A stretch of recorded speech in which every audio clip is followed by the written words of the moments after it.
राहु केतु चलन रो प्रभाव मेष राशि उपरे केमिति रहिबो एई प्रसंग उपरे आज स्वतंत्र उपस्थापन को मु आपण मानक हार्दिक स्वागत जनाऊँगी। ज्योतिर्विद सुधीर प्रिय दर्शक बंधु, आपण माने जानती जे वर्ष तमाम आमर 9टी जाक ग्रह भ्रमणशील अवस्था रही गोटे राशि को छाड़ी आउ गोटे राशि को जाउचंती।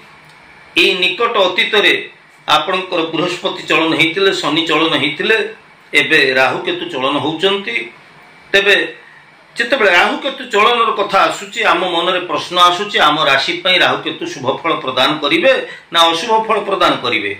आसंतु एई विषय रे आज आमे खूब संक्षिप्त तथ्य रखिबा।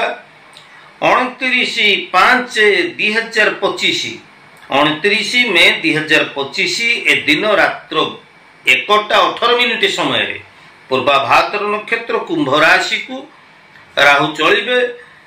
ठीक यही दिन यही समय उत्तरा फाल्गुनी नक्षत्र सिंह राशि को केतु चलिबे। केतु आसीजिबे सिंह राशि की, कुंभ राशि को आसीजिबे राहु। तेबे राहु एवं केतु ए दुईटी होचंती आमर छायाग्रह। एमानकर स्वकीय फल किछि न थाए। राहु शनिवत फल प्रदान करती, केतु मंगलवत फल प्रदान करती। तेबे ए राहु केतु छायाग्रह हेले मध्य जीवन रे अचानक परिवर्तन आनीदबा, अप्रत्याशित भाव रे धन संपत्ति पद प्रतिष्ठा मान सम्मान वृद्धि घटिबा, अप्रत्याशित भाव रे मनीष भितरे आध्यात्मिकतार चेतना जागरण हवा एवं अप्रत्याशित भाव रे हमको उन्नतिर शिखर रे पहुंचे देवा पई राहु केतुंकर भूमिका अत्यंत गुरुत्वपूर्ण। पुणी ए राहु केतु जदि हमर अशुभ स्थिति रे थांती ताहले ये मनुष्य को तली तलांत मध्य करि देई पारंती, मनुष्य को अनेक कष्ट जातना मध्य देई पारंती। ताले आपण मानक मन रे प्रश्न आसुथिबो, आग्रह आसुथिबो जानिबा पई जदि पूर्वाभाद्र नक्षत्र कुंभ राशि को राहु गले, उत्तरा फाल्गुनी नक्षत्र सिंह राशि को राहु गले एवं 18 मास पई से ए राशि रे रहिकिरी आम राशि पई कि प्रकार फल प्रदान करिवे देखंतु। 29/5/2025 रु 5 डिसेंबर 2026 पर्यंत ए राहु केतु ग्रहंकर प्रभाव रे आमे प्रभावित होबा जाउछे। तेबे आ समय डेरी करिबा नि जानिबा मेष राशि पई एकादश भाव को आसीबे राहु। एकादश भाव रे राहु मेष राशि पई अनेक सुवर्ण सुजोग आनी देबे। राहु ग्रह आपण को पई अनेक शुभ फल आनी दबा को जाउछंती।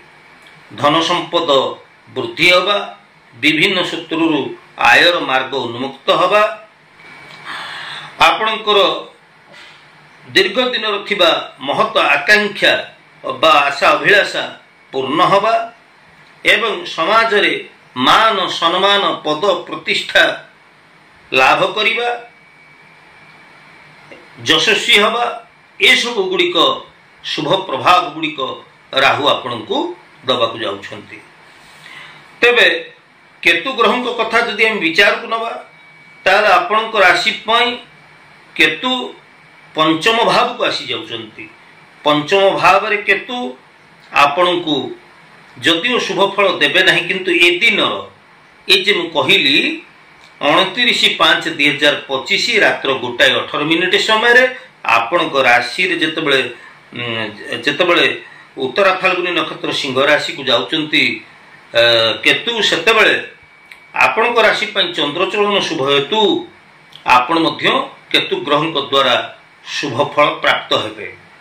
शुभ फल प्राप्त होथिले मध्य बंधु विरोध, आत्मीय विरोधाभास, अकारण रे शत्रु वृद्धि, मनस्ताप, स्वास्थ्य हानि एवं मानसिक क्लेश एवं पारिवारिक क्षेत्र रे जंजालमय परिस्थिति एगुड़ी को आपण अनुभव करि पारंती।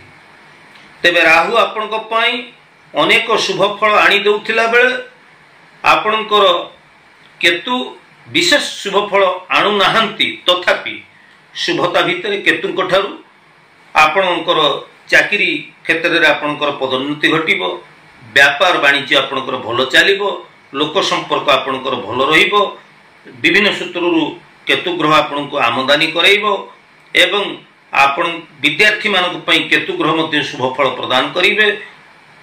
आपण नुआ उत्साह एवं उद्दीपना नेकिरी आगु को कार्य करिया पई उत्साहित एवं प्रेरणा मध्ये पाई परिवे।